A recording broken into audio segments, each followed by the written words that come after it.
In today's video, I'm going to teach you how to duplicate a board on Monday.com. Duplicating a board is a quick way to reuse a workflow you already like, keep your structure consistent, and save time setting up new projects. By the end, you'll know exactly where to click so you can create a reliable copy without touching your original board. Start by heading to Monday.com and signing into your account. Make sure you're in the right workspace and that you have permission to view and manage the board you want to copy. If you don't have the right access, you may not see all options later on.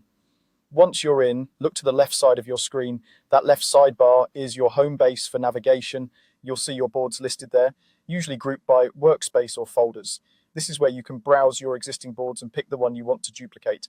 Take a moment to confirm you've selected the correct board so your copy mirrors the setup you intend to reuse. Hover over or select the board name, then look for the three dots, sometimes called the More Actions menu. Those three dots are where Monday.com keeps board level options.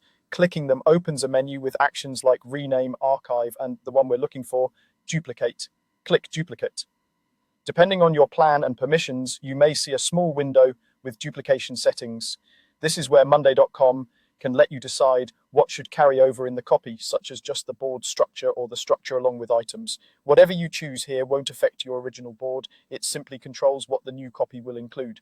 After you confirm, Monday.com will create the new board. You'll usually see it appear in the same area as the original, often with a default name like copy of, followed by your board's name. If your original board is large, give it a moment to finish, especially if it includes many groups or items. The copy will mirror your layout, columns, and overall organization, so it's ready for you to use right away. That's all there is to it. Sign in, open the left sidebar to view your boards, select the board you want, open the three-dot menu, and click duplicate. With this simple flow, you can quickly spin up a consistent framework for new projects while keeping your original untouched. Thanks for watching, and enjoy streamlining your workflow with your freshly duplicated board.